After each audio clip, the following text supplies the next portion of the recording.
नमस्कार। कैसे हैं आप?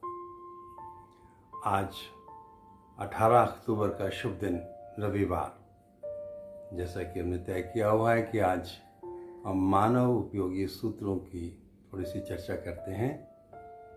मानव उपयोगी सूत्र मध्यस्थ दर्शन सह अस्तित्ववाद के प्रणेता श्रद्धेय बाबा ए नागराज ने पूरे मानव मात्र के लिए, उनके समाधान के लिए, उनकी समृद्धि के लिए, उनके अभय और सहअस्तित्व को प्रमाणित करने के लिए इन सूत्रों की व्याख्या की है, बताया है। शोध हमें करना है, कितना सही है कितना सही नहीं है। ये अधिकार उन्होंने सभी मानव जाति के एक एक मानव को दिया है। यदि आप शोध करेंगे, समझेंगे, इसको देखेंगे, चेक करेंगे, तो यदि आपको ठीक लगेगा तो आप आगे बढ़ेंगे। तो पिछले एपिसोड्स में भी, सत्रों में भी हमने कुछ चर्चा की है और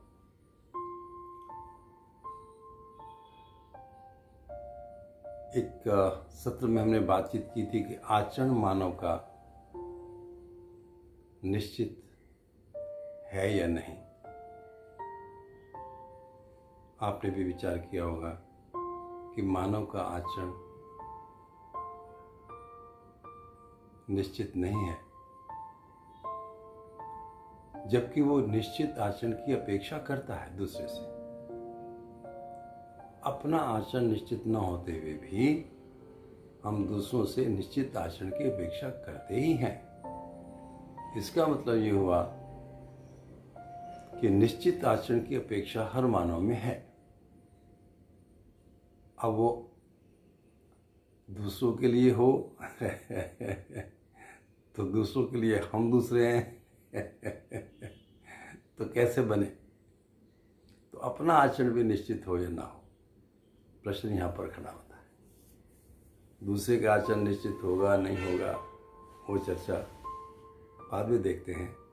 मेरा आचरण निश्चित हो या ना हो, ये मुद्दे की बात है। तो जैसे कि हमने चर्चा की थी कि पूरी सृष्टि के अंदर 4 अवस्थाओं में हम सब कुछ देखने को मिलता है। पदार्थ अवस्था, जिसमें पृथ्वी, अग्नि, वायु, आकाश, जल, ग्रह, गोल, भूमंडल,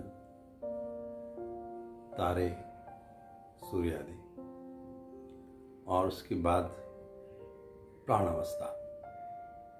प्राणावस्था में जितने भी पेड़ पौधे वनस्पतियां हैं, ये सारी उसके अंदर आ जाती हैं। ये नेक्स्ट स्टेज है। पदार्थ अवस्था पहले, उसके बाद प्राणावस्था। प्राणावस्था के बाद छोटे छोटे कीड़े मकोड़े भुनगी बढ़ते गए और वो बन गया जीव अवस्था, बड़े बड़े जीव। तो जीव अवस्था पूरी हुई और इन तीनों का बहुत अच्छा सामंजस्य है। पदार्थ अवस्था, प्राण अवस्था, जीव अवस्था। और क्या शानदार साइकिल है, क्या शानदार इंटरडिपेंडेंस है, क्या शानदार एक दूसरे की उपयोगी और पूरकता के अंदर वो रह रहे हैं। अभी मानव पैदा नहीं हुआ है, मानव की इसमें अभी जरूरत ही नहीं हुई है ये तो मानव के लिए प्रकृति सजी थी, मानव के लिए सजाई गई थी कि मानव जब आए तो उसकी कोई कमी न रहे। पदार्थ अवस्था ने भरपूर सहयोग दिया, मानव को दे ही रहा है। प्राणावस्था ने भी खूब सारे उपयोगिता सिद्ध की है। जीवावस्था ने भी उपयोगिता सिद्ध की है। अब क्या रहता है? अब मानव को पूरक बनना है। मानव पदार्थ अवस्था के लिए, प्राणावस्था के लिए और जीवावस्था के लिए कैसे पूरक बन पाए, ये उसके आचरण से निश्चित होगा। आचरण यदि निश्चित नहीं है तो उसके सारे कार्यक्रम अनिश्चित रहेंगे, स्पष्ट नहीं हो पाएगा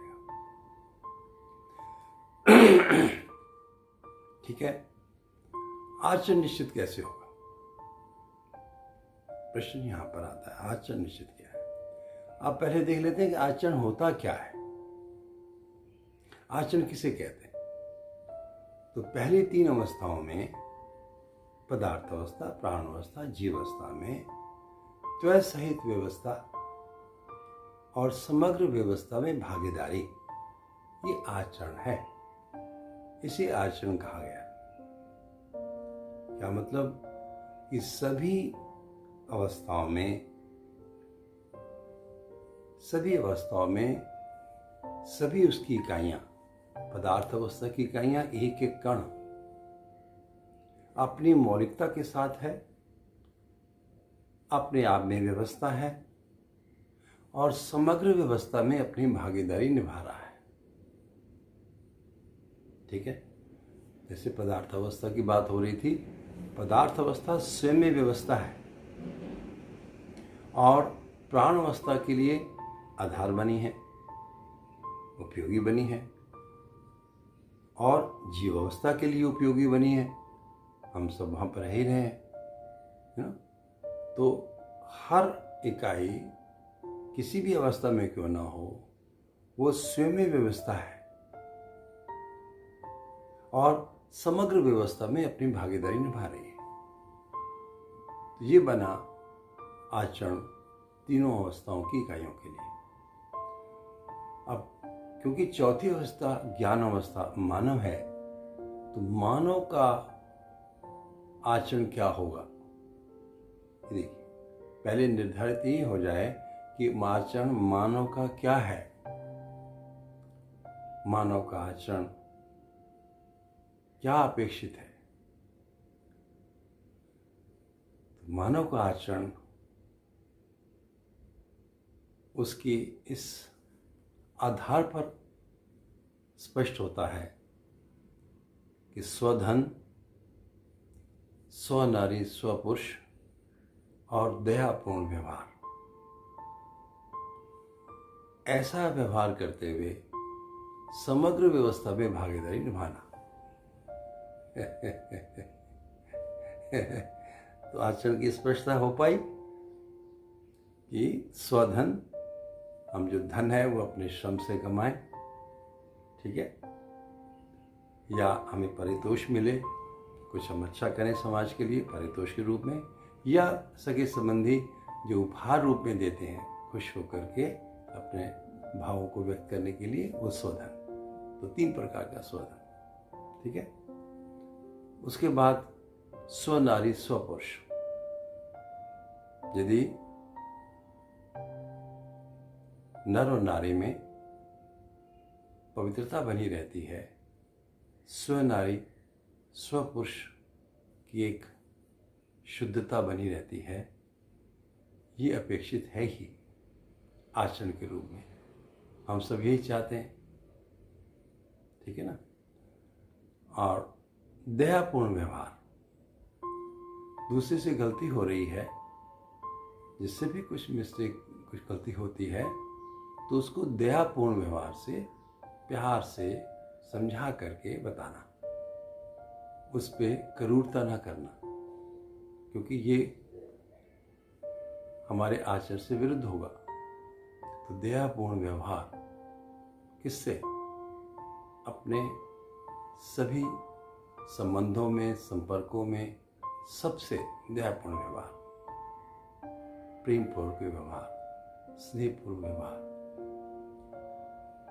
दया का मतलब यही ना कि उनको पता नहीं है इसलिए वैसा कर रहे हैं, पता भी है तो अच्छे से पता नहीं है इसलिए ऐसा हो रहा है। तो ये व्यवहार बनता है।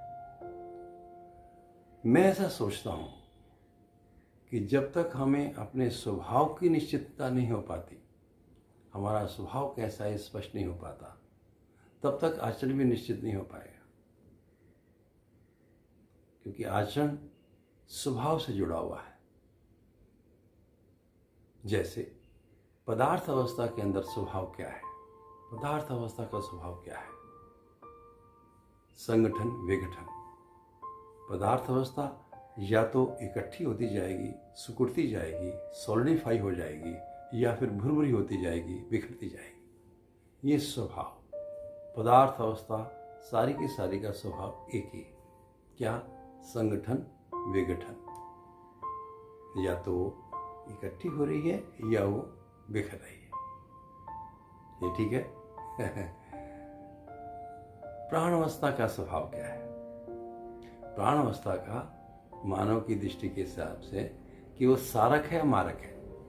या तो वो आपके शरीर के लिए पुष्टि करेगा, या फिर विषैला पदार्थ है, आपके शरीर को खराब करेगा।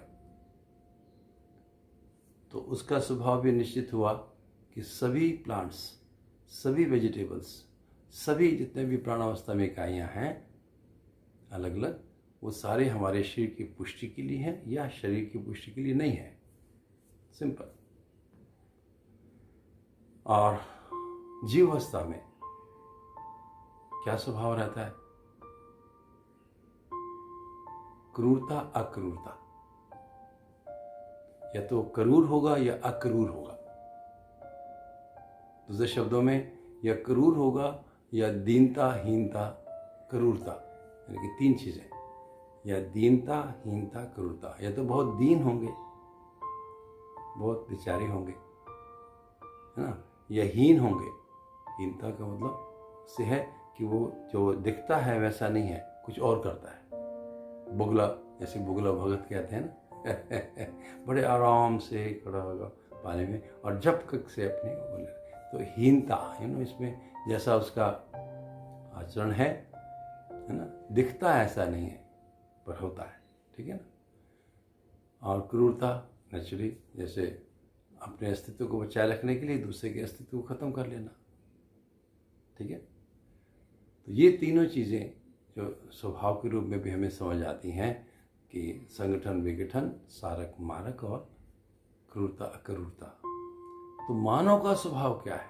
ये देखिए, जब तक मानव को अपने स्वभाव से परिचय नहीं हो पाता, जब तक वो मानव अपने स्वभाव में स्थित नहीं हो पाता, तब तक आचरण की बात करना बेमानी है। उसका कोई औचित्य नहीं बनता है। अब क्या जानते हैं हम अपने स्वभाव के बारे में? कैसा स्वभाव है? इसका बड़ा गुस्से का स्वभाव है, ये तो उसका बड़ा अहम करता है, बड़ा ईगोस्टिक है ना, ये तो बड़ा विनम्र स्वभाव है। तो अलग अलग स्वभाव की हमें देखने को चीज़ें मिलती हैं, और वो क्या निश्चित रहती हैं? निश्चित नहीं रहती। वही जो थोड़े बड़े के सामने, बड़े किसी व्यक्ति के सामने या बहुत पैसे वाले के सामने, पद वाले के सामने बड़ा दीनहीन सी लगता है, वही दूसरे छोटे के सामने बड़ा क्रूर अक्रूर सा बन जाता है, बहुत ही अजीब सा व्यवहार हो जाता है। तो मानव का व्यवहार कितने लोगों से कितने अलग अलग तरीके से होता है। तो ये तो आचरण नहीं है, ये तो निश्चित आचरण नहीं हुआ। एक से व्यवहार कुछ, एक से व्यवहार कुछ, तो ये निश्चितता नहीं हुई, ठीक है। तो मानव का स्वभाव क्या है? मानव किस स्वभाव के साथ में अपने आचरण के साथ निश्चित हो पाएगा? स्वभाव को समझेंगे तो फिर आचरण को समझ पाएंगे। स्वभाव निश्चित हो जाएगा तो फिर आचरण भी निश्चित हो जाएगा, ऐसा मैं सोचता हूँ। अगले सत्र में हम थोड़ा सा और इस पर चर्चा करेंगे। आज इतना ही। मैं समझता हूँ कि यदि आपको अच्छा लगे तो हम अगले सत्र पे इस पर और चर्चा करेंगे, ठीक है। शुक्रिया, मेहरबानी, सुप्रभात, धन्यवाद।